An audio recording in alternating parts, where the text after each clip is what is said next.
اللهم صل على سيدنا محمد يا رب صل وسلم دائما ابدا على حبيبي. باہر جاتے ہوئے عورت کو کپڑا عبایا چادر وغیرہ کتنا نکالنا چاہیے؟ دیکھیں عورت کا جو پردہ ہے نا، ایک ہے بیسک پردہ بنیادی جو ہر عورت نے کرنا ہی کرنا ہے. وہ کیا ہے کہ پورا جسم چھپا ہوا ہو سوائے چہرے اور ہاتھ کے. یہ تو پوری امت کا اجماع ہے کہ اتنا پردہ تو عورت نے بولو بھائی کرنا ہی کرنا ہے. اس میں کسی کا اختلاف نہیں ہے. بال نہیں کھول سکتی، کلائیاں نہیں کھول سکتی، پنڈلیاں نہیں کھول سکتی، پاؤں، چہرہ اور ہاتھ. یہاں تک سمجھ میں آئی بات؟ یعنی یہ تو اس کا تو آپشن ہے ہی نہیں سر کے بال کھولنے کا یا سر سے چادر ہٹ جائے. دوسرا ہے چہرے کا پردہ.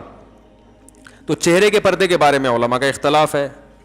امام ابو حنیفہ رحمہ اللہ کی رائے یہ کہ چہرے کا پردہ فرض نہیں ہے. امام شافعی اور امام احمد بن حنبل کی رائے یہ کہ چہرے کا پردہ بھی فرض ہے. بالکل ایسے ہی وہ کہتے ہیں اس میں بھی سرے سے کوئی آپشن عورت کے پاس ہے ہی نہیں. وہ چہرہ لازمی ہر قیمت پہ اس نے چھپانا ہے. اس میں گنجائش کا پہلو نہیں ہے. جیسے سر کے بال چھپانے ایسے چہرہ بھی چھپانا. امام حنیفہ کی جو اصل رائے ہے وہ یہی ہے کہ چہرے کا پردہ فرض نہیں ہے اصل کے اعتبار سے. تو چہرے کا پردہ جو فرض ہے وہ جہاں فتنے کا خوف ہوگا تو وہاں فرض ہوگا، جہاں فتنے کا خوف نہیں ہے وہاں فرض نہیں ہے. فتنے کا خوف ہو پھر بھی فرض نہیں ہے، ایسی کسی فقیہ کی رائے نہیں ہے. کیونکہ قرآن مجید کی جو آیت ہے نا یدنین علیہن من جلابیبہن، جب گھر سے باہر نکلو تو اپنے اوپر چادریں ڈال لیا کرو، تو ظاہر اس میں چہرہ بھی آئے گا. تو وہ فتنے کے خوف ہی کے موقع پر اللہ نے فرمایا. تو جہاں بھی فتنے کی نوعیت چاہے کسی بھی نوعیت کی ہو تو اس پر علماء کہتے ہیں کہ جوان عورت کے چہرے میں فتنے کا خوف بہرحال موجود ہے. سارے تو مسائل چہرے ہی سے پیدا ہوتے ہیں نا. تو اس لیے فتنے کی وجہ سے چہرے کے چھپانے کا حکم دیا جائے گا. اور فتویٰ اسی پر ہے کہ اگر کوئی جوان عورت چہرہ نہیں چھپاتی تو وہ گنہگار ہوگی.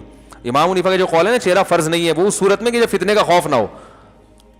یعنی یہ اس میں ایک نرم پہلو نکلتا ہے کہ بعض دفعہ ضرورت ہوتی ہے چہرہ کھولنے کی، بعض دفعہ خوف ہی نہیں ہوتا بالکل بھی. تو اب متاخرین حنفیہ کا فتویٰ اسی پر ہے اور اسی پر تقریباً سارے علماء جو فقہ حنفی کو فالو کرنے والے ہیں سب متفق ہو چکے ہیں.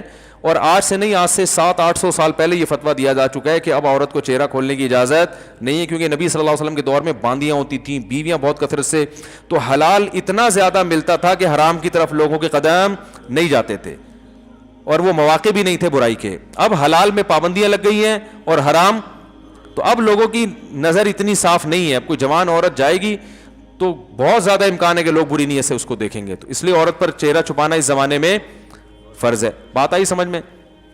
تو یہ تو ہو گیا. لیکن اس میں چونکہ اختلاف ہے اور ایک پہلو نکلتا ہے تو جہاں شدید مجبوری ہوگی تو وہاں گنجائش دی جائے گی. مجبوری کا مطلب کوئی ایکٹر ہے، اداکارہ ہے، فلم ایکٹریس ہے، وہ توبہ کر رہی ہے تو اب اس بیچاری نے جہاں ایسی بے حیائی میں زندگی گزاری اب اس کو تھوڑا نرمی کی طرف کہ بھائی چلو تم وہ پردہ کر لو جو سب کا جس پر اتفاق ہے. something is better than nothing. اب آپ اس کو مکمل کہیں گے جی وہ سر کے بال سے لے کے پاؤں کے ناخن تک تو اس کے لیے مشکل ہوگا. بات آ رہی ہے سمجھ میں؟ تو ایک علماء صلحاء کے گھرانے کا معاملہ کچھ اور ہے، ایک بالکل لبرل عورت جو بیچاری توبہ کر رہی ہے تو اس کو تو گنجائش کا پہلو دیا جائے گا نا. بھائی پہلے تو بالکل ہی ڈانس کرتی تھی، ناچتی تھی، گاتی تھی، ایکسپوز کرتی تھی، چلو اب اتنا ہو کہ چہرہ کھول لو باقی جسم ڈھانپ لو. تو ایسے موقع پر اس کو گنجائش دی جائے گی، گنجائش کے فتوے سے فائدہ اٹھا کے. سمجھ لیں؟ یا کسی عورت کے لیے اور مشکلات پیش آ رہی ہیں معاشرے میں، بہت جینا حرام کر دیا، بعض دفعہ رشتہ دار طلاق تک دے دیتا ہے شوہر پردہ کرنے پر. تو جہاں عورت کو یہ خطرہ ہو کہ میاں طلاق ہی دے دے گا تو عزیمت تو یہ کہ لے لے طلاق. لیکن وہ خطرہ ہے کہ بھائی طلاق کے بعد میں کہاں جاؤں گی، کسی برائی میں نہ پڑ جاؤں. تو پھر ایسی صورت میں بھی اس عورت کو گنجائش دی جاتی ہے، بھائی مجبوری ہے، تمہارا شوہر نالائق ہے، زبردستی کر رہا ہے، تو چہرہ دیور کے سامنے ایسی مجبوری میں کھولنے کی گنجائش ہوگی. انشاءاللہ گناہ بیوی کو نہیں ہوگا، شوہر کو پھر بھی گناہ ہوگا کہ مجبور کیوں کر رہا ہے اس کو. تو یہ ہے. تیسرا پردہ ہے وہ ہے تقوی. تقوی کا تقاضا یہ ہے کہ عورت سر کے بال سے لے کے پاؤں کے ناخن تک اپنے آپ کو. اچھا یہ جو بوڑھی عورتیں یہ چہرے کے پردے سے مستثنا ہے، ان پر لازم نہیں کیونکہ اس میں فتنہ نہیں ہوتا. تو تقوی کا تقاضا یہ ہے کہ سر کے بال سے لے کے پاؤں کے ناخن تک اپنے آپ کو ڈھانپ لے، جیسے عرب عورتیں کرتی ہیں. دیکھا ہوگا دیندار عرب عورتیں ہاتھوں میں دستانے ہوتے ہیں.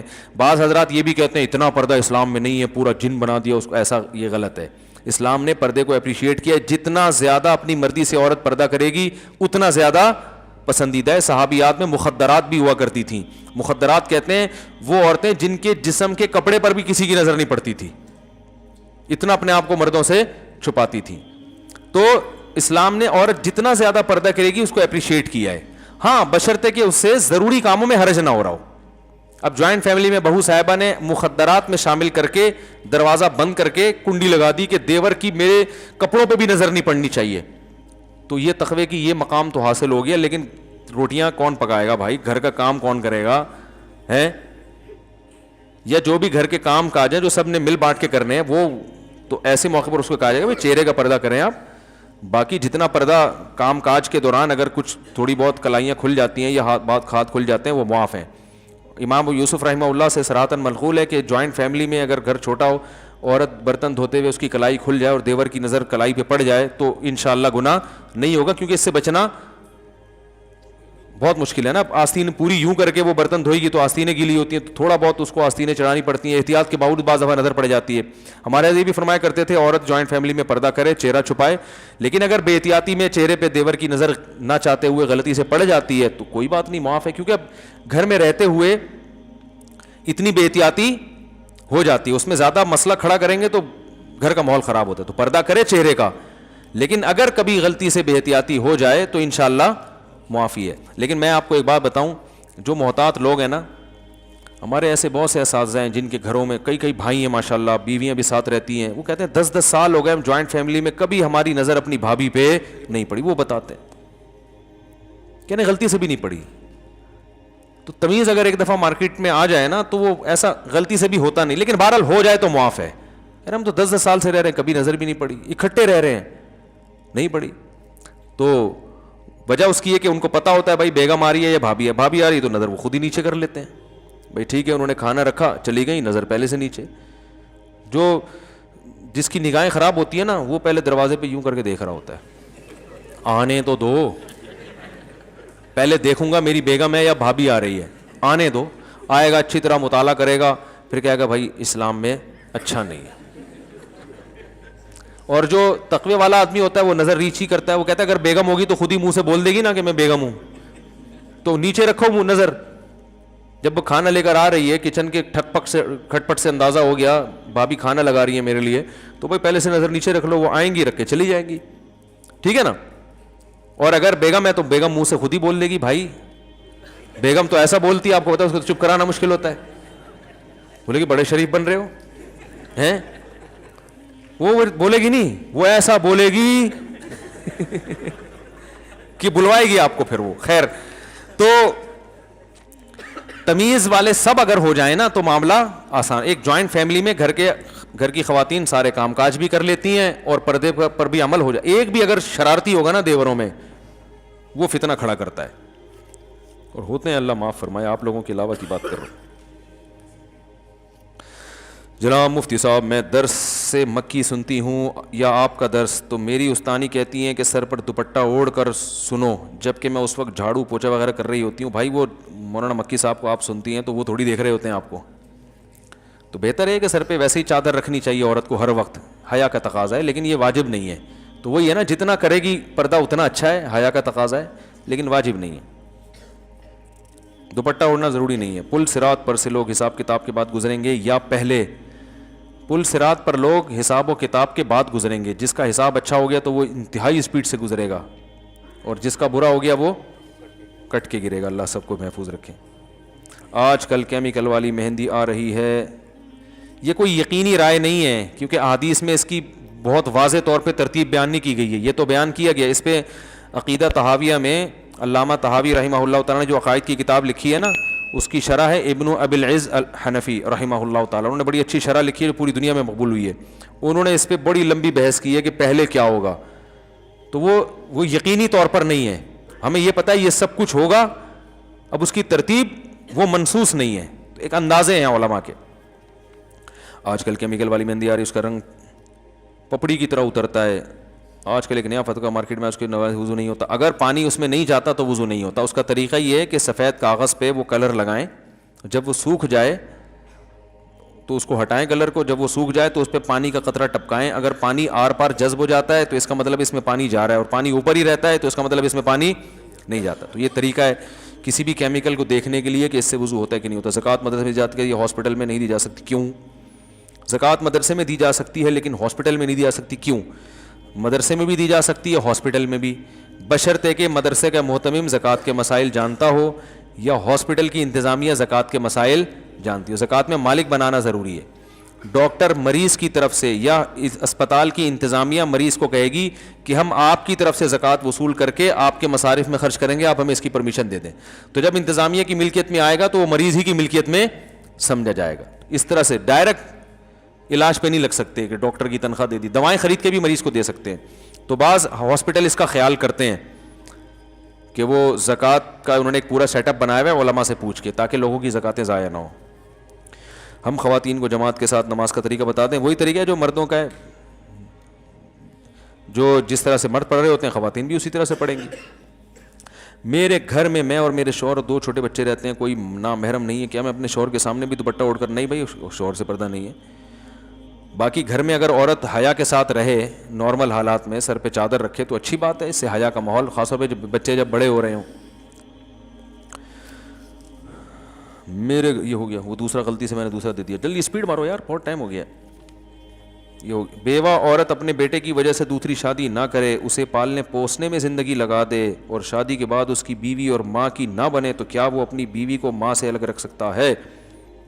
بیوہ عورت نے جو اپنے بیٹے کی وجہ سے شادی نہیں کی, یہ غلط کیا. اس بارے میں ایک حدیث پیش کی جاتی ہے ابو داؤد کی کہ جو عورت اپنے بچوں کی وجہ سے شادی نہیں کرے گی قیامت کے دن میرے ساتھ ہوگی. یہ حدیث صحیح نہیں ہے اور دوسری نصوص کے خلاف بھی ہے.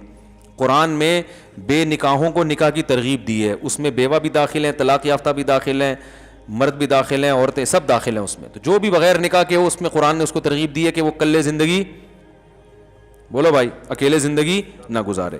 تو اور احادیث میں بھی. باقی اگر عورت کو یہ خطرہ ہے کہ میں نے اپنے بیٹے کی موجودگی میں کسی سے نکاح کیا تو میرے بیٹے پر ظلم ہو سکتا ہے, سوتیلا باپ, اس وجہ سے نہ کرے تو کسی عارضے کی وجہ سے کوئی نہ کرے تو وہ ایک الگ بات ہے. لیکن بہرحال عورت کو ترغیب یہی ہے. اب یہی ہوا ہے نا, انہوں نے خود شادی نہیں کی, ان کو شوہر نہیں ملا, مزید اولاد بھی نہیں ملی. مزید اولاد ہوتی, ان کا شوہر ہوتا تو آج شوہر پال رہا ہوتا. اولاد ہوتی, یہ والا نالائق ہوتا تو دوسری, ایک بہو نالائق ہوتی, دوسری لائق ہوتی. اتنے بچے پیدا کرو ہول سیل کے حساب سے کہ اسپیئر میں 2-4 بگڑنے کے لیے بھی رکھو. حقیقت بتا رہا ہوں, 1-2 ہی ہو, بگڑ گئے تو زندگی برباد ہو گئی نا. میرے پاس آتی ہیں بعض بوڑھی عورتیں, ایک ہی بیٹا ہے, بہو نے اس کو یرغمال بنایا ہوا ہے, وہ زندگی بیچاروں کی عذاب گزر رہی ہوتی ہے. میں ان کو یہ کہتا تو نہیں کہ یہ کہ آپ نسل روکنے کا عذاب ہے, کیونکہ اور بیچاری پریشان ہو جائیں گی. بعض دفعہ قدرت کی طرف سے بھی اولاد نہیں ملتی, لیکن آج کل تو خود سے روکی جا رہی ہے. اس کا پھر خمیازہ بھگتنا پڑتا ہے بڑھاپے میں, سمجھ رہے ہیں؟ تو ماں کی نہ بنے تو کیا, بیوی کو ماں سے الگ, ہاں ماں سے الگ رکھ سکتا ہے, لیکن ماں کے ساتھ جا کے پھر ٹائم زیادہ گزارا کرے تاکہ اس کو تنہائی محسوس نہ ہو. مفتی صاحب, شریعت کے مطابق حق مہر کتنا ہونا چاہیے؟ جو میاں بیوی میں آپس میں طے ہو جائے, اس میں شریعت نے کوئی پابندی نہیں لگائی ہے. مفتی صاحب آپ جمعے کا خطبہ بہت اچھا دیتے ہیں, آپ سے گزارش ہے کہ میں خطبہ ریکارڈ کروا دیں. جی انشاءاللہ بھائی, نوٹ کر لو, جمعے کا خطبہ ریکارڈ کرنا ہے. مفتی صاحب آپ نے جو گزشتہ جمعہ میں جو شرک پر بیان کیا, اس بیان سے کئی لوگوں نے غیر اللہ کو پکارنا اور ان سے مانگنا چھوڑ دیا. یہ رپورٹ پیش کی, انہوں نے مسئلہ نہیں پوچھا ہے. مفتی صاحب وہ 70,000 کون لوگ ہیں جو بنا حساب کے جنت میں جائیں گے؟ حدیث میں آتا ہے جو تعویذ گنڈے نہیں کرتے تھے, رقیہ نہیں کرتے تھے اور اللہ پہ توکل کرتے تھے, ایسے 70,000 لوگ جنت میں جائیں گے. تو توہمات کی دنیا, تعویذ جائز ہے مگر عزیمت کے خلاف ہے. گنجائش ہونا الگ چیز ہوتی ہے. اعلیٰ درجے کا توکل یہ ہے کہ اپنے آپ کو, علامہ نووی رحمہ اللہ نے اس حدیث کی شرح میں لکھا ہے کہ جو جائز تعویذ ہے اس سے بھی بچائے انسان اپنے آپ. دعاؤں پہ فوکس کرے, دعا, جب کوئی کام بگڑ جائے تو اللہ سے دعا مانگے, بس یہ زیادہ بہتر ہے. عشاء کی, مفتی صاحب کیا خواتین آپ کو ویڈیو میں دیکھ سکتی ہیں اور کیا میں خواتین کو ویڈیو میں دیکھ سکتا ہوں؟ مجھے خواتین ویڈیو میں دیکھ سکتی ہیں نہیں دیکھ سکتی, میں کوئی الگ سے کوئی میرے لیے شرعی حکام نہیں ہے. یہ سوال یہ ہونا چاہیے کہ کسی مرد عالم کو خواتین ویڈیو میں دیکھ سکتی ہیں کہ نہیں دیکھ سکتی. احتیاط کا تقاضا تو یہی ہے کہ نہ دیکھیں, ویڈیو منیمائز کر کے. ان کو دیکھ کے کیا کرنا ہے بھائی, منیمائز کر کے صرف آڈیو سنیں.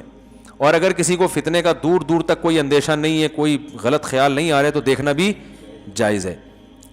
تو احتیاط کا پہلو یہ. اور اگر خدا نخواستہ کوئی فتنہ آ رہا ہے, کسی سے بھی آ سکتا ہے, وہ مجھ سے ضروری نہیں ہے, کوئی بھی عالم ہو فتنہ آ سکتا ہے, کوئی بھی کسی پہ لٹو ہو سکتا ہے, تو اگر ایسا لٹو مٹو ہونے کا چانس ہو رہا ہے تو بالکل حرام ہے دیکھنا, اپنے آپ کو فتنوں میں ڈالنا جائز نہیں ہے. پھر دین کے نام پہ شیطان جو ہے نا ورغلائے گا. اور آپ بھی خواتین کو بلا وجہ نہ دیکھیں. اگر کوئی ضرورت ہے کسی خاتون کو دیکھنے کی, جیسے فیمیل ٹیچر اس یونیورسٹی میں پڑھا رہی ہوتی ہے, مسلسل منہ نیچے کر کے پڑھنا ممکن ہوتا ہے, اور حکومت کو تو گناہ ملے گا کہ فیمیل میل کو کیوں پڑھا رہی ہے, لیکن اب سسٹم ایسا بنا ہوا ہے تو ایسی مجبوری میں دیکھ سکتے ہیں. اس میں بھی شرط یہ ہے کہ دل میں خیالات برے نہ آئیں, ٹھیک ہے نا, اپنی بہن سمجھ کے, امی سمجھ کے دیکھیں آپ ان کو, اور اس میں بھی حتی الامکان احتیاط کریں, کیونکہ ایسی موقع پہ ضرورت ہوتی ہے. انٹرویو دینے کہیں گئے ہیں تو فیمیل کوئی خاتون انٹرویو لے رہی ہوتی ہیں جاب, اب آپ منہ نیچے کر کے انٹرویو دیں گے, وہ نہیں اچھا نہیں سمجھا جاتا اس کو, تو آپ بقدر ضرورت اس کی طرف دیکھ کے آپ انٹرویو دے سکتے ہیں اس کو. یہ کسی سے بات کرنی پڑ جائے, کبھی مجبوری میں دیکھنا پڑ جائے, تو بلا وجہ پھر ڈرامے فلمیں دیکھنا شروع کر دیں, یہ کہاں سے جائز ہے. تو کوئی ضرورت ہو تو ٹھیک ہے, ضرورت نہیں ہے تو ٹھیک نہیں ہے. اور اگر ضرورت ہو لیکن فساد کا خطرہ ہو, برے خیالات کا خطرہ ہو, تو یہ بالکل جائز نہیں ہے. اور خطرہ ہر آدمی کے لیے, کنواروں کو خطرے زیادہ ہوتے ہیں, میرڈ آدمی کے لیے خطرہ کم ہو جاتا ہے, تو یہ بھی فرق ہے اس میں. تو ہم چھڑے چھاٹوں کو تو قطعاً اجازت نہیں دیتے کہ وہ یوٹیوب پہ یا ادھر ادھر کسی اچھی نیت سے بھی انٹی کو دیکھنے کی کوشش کریں. آپ اچھی نیت نہیں, آپ کا دماغ جو ہے نا کسی اور طرف جائے گا. عشاء کی نماز کے بعد 2 رکعت نفل یا سنت حضور صلی اللہ علیہ وسلم سے بیٹھ کر پڑھنا ثابت ہے یا نہیں؟ بہت سارے لوگ کرتے ہیں. بیٹھ کے پڑھنا ثابت ہے مگر آدھا ثواب ہے اس میں. کوئی بھی نوافل بیٹھ کے پڑھے جا سکتے ہیں, نبی صلی اللہ علیہ وسلم سے ثابت ہے مگر آدھا ثواب ہے. کیا حکیم صاحب کے لیے جائز ہے کہ وہ ہر آنے والی عورت کی نبض ہاتھ پکڑ کر دیکھیں اور درمیان میں کوئی حائل نہ ہو؟ نہیں, جائز نہیں ہے. ان کو چاہیے کہ ہاتھوں میں گلوز پہنے, باریک گلوز بھی آتے ہیں نا, اس سے نبض کی بھی حرکت کا اندازہ ہو جاتا ہے. تو یہ حکیم کوئی بھی ہو اس طرح سے نبض دیکھ سکتے ہیں, ورنہ بلا حائل عورت کو ہاتھ لگانا جبکہ ضرورت بھی نہیں ہے نا, ایک کام گلوز سے بھی ہو سکتا ہے. مفتی صاحب, تفسیر قرآن میں سب سے بہترین تفسیر کون سی ہے جو گھر میں تمام افراد پڑھیں؟ یعنی مفتی شفیع صاحب کی, حکیم الامہ مولانا تھانوی رحمہ اللہ کی سب سے بہترین تفسیر علماء کے لیے بیان القرآن حضرت مولانا اشرف علی تھانوی رحمہ اللہ تعالیٰ کی. ابھی عصر کے بعد, مغرب کے بعد میں اس کا مطالعہ کر رہا تھا, تو میں ایک دوست بیٹھے ہوئے تھے, ان کو بتا رہا تھا یار یہ ایسی تفسیر, وہ قرآن کو حل کیا, اس میں زیادہ ادھر ادھر کی باتیں بھی نہیں ہے, ٹو دا پوائنٹ بات ہوتی ہے, اور لیکن وہ علماء کے سمجھنے کی, عوام کے سمجھ میں ہے اردو میں, مگر پھر بھی وہ علماء کو سمجھنے کی ہے. عوام کے لیے معرف القرآن بھی ٹھیک ہے, اور ابھی حضرت مفتی تقی عثمانی صاحب کا جو آسان ترجمہ ہے وہ بہت آسان ہے, عوام کے سمجھنے کے لیے بہت اچھا ہے. بہت ساری تفسیریں, جو سب سے اچھی ہے میری نظر میں وہ میں بتا رہا ہوں. استاد جی, جمعے کے دن بیان کے بعد لوگ چلے جاتے ہیں اور سنتیں اکثر بھول جاتے ہیں, تو پلیز نصیحت کریں بھائی, سنتیں پڑھا کرو, سنتیں موقع ہیں. یہ مولانا طارق جمیل صاحب نے داڑھی پر کلر لگایا ہوا ہے, یا ٹھیک ہے, یا یہ ٹھیک ہے یا نہیں؟ وہ ویڈیو میں ان کی داڑھی کالی لگتی ہے, میں ان سے کئی دفعہ ملا ہوں, ان کی داڑھی پہ بلیک کلر نہیں ہے, براؤن کلر ہے. کیمرہ جو ہے نا کلر ہی چینج کر دیتا ہے, کیمرے کے تو اپنے کلر ہوتے ہیں نا, تو ان کی داڑھی بلیک نہیں ہے بلکہ تو براؤن کلر لگانا جائز ہے. کئی دفعہ ملا ہوں تو بالکل الگ کلر نظر آ رہا ہوتا ہے, جو کیمرے میں تو بلیک نا, ویسے جب ملو تو صاف پتہ چل رہا ہوتا ہے یہ بلیک کلر نہیں ہے, براؤن کلر ہے. تو کلر لگا سکتے ہیں, اور داڑھی کو رنگین بھی کر سکتے ہیں. آپ صلی اللہ علیہ وسلم نے حضرت ابو بکر کے والد کو جب دیکھا کہ سفید داڑھی ہے, تو آپ نے فرمایا کہ اس رنگ کو تبدیل کر دو, لیکن کالے رنگ سے بچو, تو آپ نے ترغیب دی.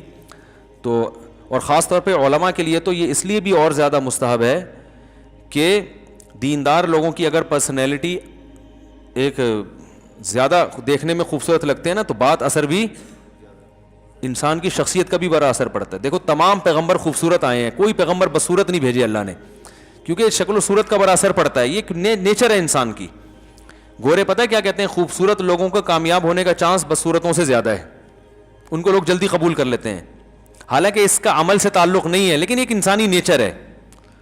تو اب کوئی بدصورت ہے تو بھائی وہ دوسرے طریقے سے اعمال میں خوبصورتی پیدا کر کے اس کو پورا کر لے. قد چھوٹا ہے آپ کا, تو آپ اعمال ایسے کرو جن کا قد بہت اونچا ہو, تو اس طرح سے تلافی ہو سکتی ہے.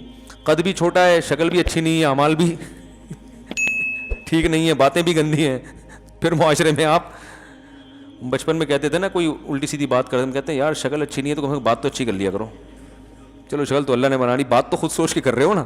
یہ بڑا بچپن میں ملفوظ چلتا تھا.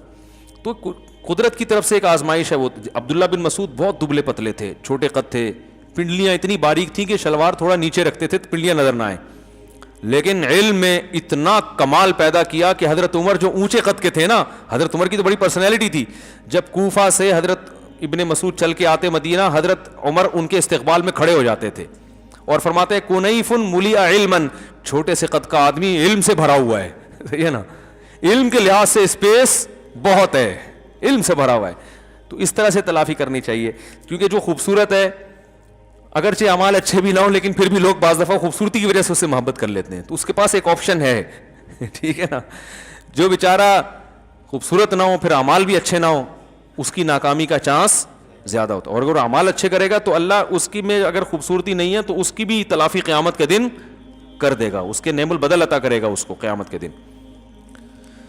تو علماء کو چاہیے ویسے بھی اپنا پرسنالٹی کا بہت زیادہ خیال کریں تاکہ لوگوں پر ان کی بات زیادہ اثر کرے.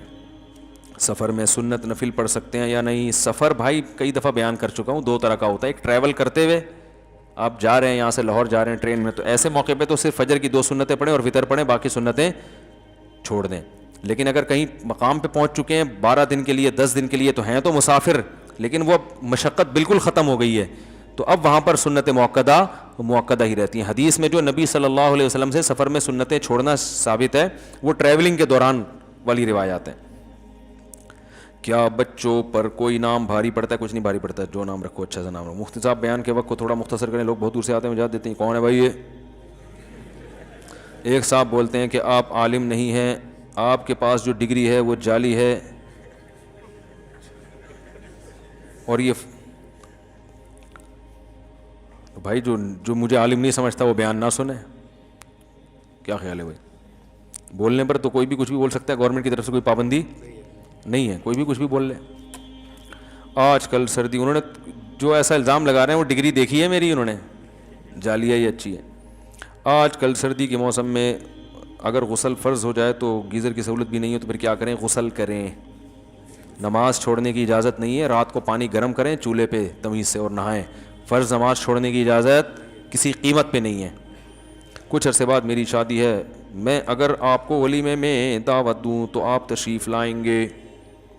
نہیں, ٹائم شارٹ ہے بھائی, ٹائم شارٹ چل رہا ہے مارکیٹ میں. اب میں دعوت میں جا کے نا پھر اتنا اپنے آپ کو برا بھلا کہتا ہوں, رات کو دیر سے کھانا, پھر دیر سے نیند, پھر بدعزمی, پھر ساری صبح کی ترتیب.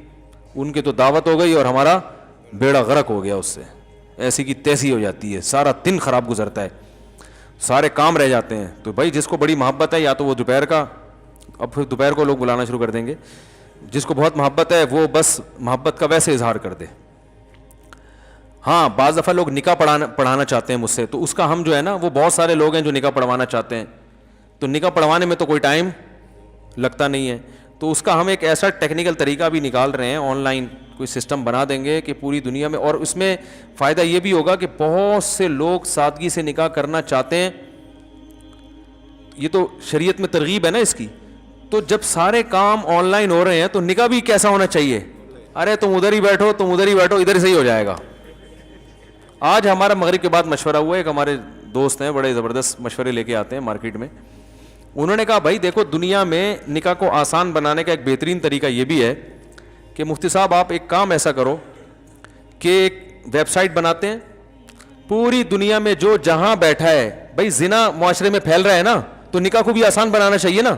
بہت سے لوگوں پریشان ہوتے ہیں کہ کیا کرنا ہے, تو بھائی جو جہاں بیٹھا ہے وہیں بیٹھے بیٹھے اس کی شادی اس سے ہو جائے جو جہاں بیٹھی ہوئی ہے, کہیں دور جانے کی ضرورت نہیں ہے. رجسٹریشن ہم مکمل نادرہ سے کروا کے دے دیں گے اس کی. لڑکا امریکہ میں بیٹھا ہوا ہے, چیٹنگ ہو رہی ہے, اس کی ناروے میں لڑکی سے پھنسا گئے, آپس میں سیٹنگ ہو گئی, بھائی حرام ہے یہ سیٹنگ, نکاح کرو. ابے نکاح لوگوں کے نا لڑکی والے آئیں گے تو لڑکے والے جائیں گے, تو پھر یہ ہوگا, تو پھر فلانا ہوگا, پھر قاضی کو تلاش کریں گے. بھائی آن لائن نکاح ہے, آپ اس کو بولو تم وہی ناروے میں بیٹھو, پہلے نکاح کر لو, پھر آپس کی انڈرسٹینڈنگ سے جو طے کر لو کہ بھائی کہاں جانا ہے, کہاں رہنا ہے, کیسے ملنا ہے. ہاں اس میں یہ ہوگا کہ اگر نو عمر لڑکیاں ہیں تو ان کے ابا کی بھی پرمیشن, وہ ہم ایسا نہیں کہ بچیوں کو باغی بنا دیں, اس کا خیال کریں گے ہم. اور جو ایجڈ خواتین ہوتی ہیں وہ تو شریعت نے ان کو خود اختیار دیا ہے, تو یا طلاق یافتہ یا بیوہ, ان کو تو اختیار ہے نا. تو کنواری جو نو عمر لڑکی ہے ان کے بارے میں ڈر ہوتا ہے کہ لڑکا الو نہ بنا رہا اس کو, کہ بھائی مفتی صاحب کی آن لائن نکاح ہوتا ہے, ابھی پڑھوا لوں, پڑھوا کے بیچاری کا بیڑا غرق کر دے گا, تو چھوڑ دیتے ہیں بعض دفعہ. تو اس میں میرا اصول یہ ہے کہ کوئی نو عمر لڑکی آتی ہے نا, میرا فلاں سے نکاح پڑھا دے, میں کہتا نہیں بھائی باپ کو لے کر آؤ, ابا کے بغیر. کہنے نہیں بہت اچھا ہے. میں نے کہا ابھی اچھا ہے نکاح سے پہلے, جب نکاح ہو جائے گا ابا انوالو ہے نہیں, خاندان ہے نہیں, لٹکا کے چھوڑ دے. دیکھو اللہ کے خوف سے بیوی کے حقوق تو بہت ہی کم لوگ ادا کرتے ہیں, سالے اور سسر کے خوف سے جتنے حقوق ہیں نا آج کل وہ ان کے خوف سے ادا ہو رہے ہیں. تو بھائی ابا کو لے کر آؤ. ہاں میچور لڑکی ہے وہ ایک الگ بات ہے, وہ اپنا اچھا برا سمجھتی ہے. جو نو عمر بچی ہیں وہ تو نہیں. تو ایسا سیٹ اپ انشاءاللہ ہم بنائیں گے کہ بھائی تم امریکہ میں بیٹھے رہو, تم جاپان میں بیٹھے رہو, اور ہم یہیں بیٹھے ہوئے ہوں گے, اور ایک LED لگا دیں گے. گواہ بھی ہم ہول سیل ان کا کچھ کمیشن بھی رکھ لیں گے گواہوں کا. جب تمہیں فون کیا 50 روپے میں تمہیں یہاں پہنچنا ہے. سمجھ رہے ہو نا, جب بھی فون کیا جہاں بھی ہوگے, تاکہ آسان ہو نا, تو 50 روپے میں تمہیں یہاں, وہ کمیشن 50 یا 100 یا جو بھی وہ تو مشورہ کر لیں گے اس. اور نادرا مادرا کا بھی جو بھی حساب ہے وہ کسی کے ذمہ لگایا. تو جو مجھے مشورہ دے رہے تھے میں نے کہا پھر یہی بسم اللہ کر کے آپ ہی شروع کرو, بتاؤ نکاح میں پڑھاؤں گا, کیونکہ وہ تو لوگ دلچسپی لیتے ہیں نا کہ بھی مولانا صاحب پڑھائیں. تو اور یہ یہیں بیٹھے بیٹھے ہو جائے گا, آپ کا بھی ٹائم بچے گا اور ہمارا بھی. اب ہم جا رہے ہوتے ہیں لانڈی جا رہے ہیں نکاح پڑھانے کے لیے, راستے میں پھنس گئے. اپنی شادی میں اتنی ٹینشن نہیں ہوئی تھی جتنی لوگوں کی شادیوں میں ٹینشن ہوتی ہے یار. ہمیں اپنی تو ہم بڑے آرام سے ہو گئی تھی, کوئی تھا ہی نہیں. دوسری تو ایسے ہی ہوتی ہے بھائی. تو اب کسی اور کے نکاح پڑھانے, پھر وہ دولہا والے آ رہے ہیں, دلہن والے آ رہے ہیں. او بھائی اتنی ٹینشن یار, تم کتنا ٹائم تم نے ہمارا پی گیا. تو یہیں بیٹھے بیٹھے بھائی تم وہیں بیٹھو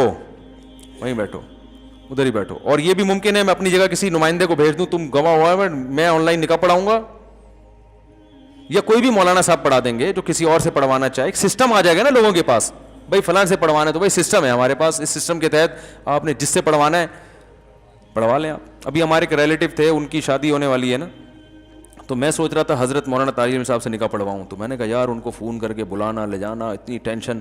تو میں نے کہا ڈیجیٹل سسٹم کے تحت ان سے بولوں گا حضرت وہیں سے بیٹھے بیٹھے پڑھا دیں. اب میری بات ہوئی نہیں ہے ان سے, لیکن یہ بڑا ٹیکنیکل طریقہ ہے بھائی. یہ سسٹم کا فائدہ اٹھاؤ نا, فائدہ اٹھاؤ, آسان کر دو نکاح کو.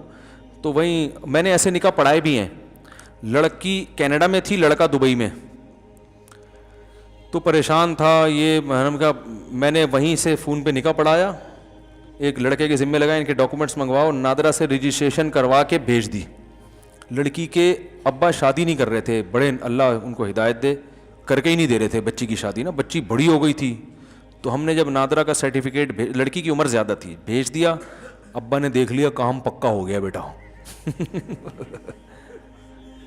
تو پھر ابا نے مجھے بلایا دعوت میں کہ اب تو ہو ہی گیا کام, اب ایک شادی پبلک کو دکھانے کے لیے بھی کر لیں. انہوں نے مجھے خود کہا کہ بھائی بدنامی نہ ہو. میں نے کہا حرکتیں ایسی نہ کیا کرو نا کہ بچیوں کی, یہ ان سے کہا تو نہیں, دل میں سوچ رہا تھا بچی کی عمر دیکھو کتنی ہو گئی ہے, کر ہی نہیں رہے, دلچسپی نہیں ہوتی بعض لوگوں کو. سب کی بات نہیں, بہت سے ایسے بھی ہوتے ہیں.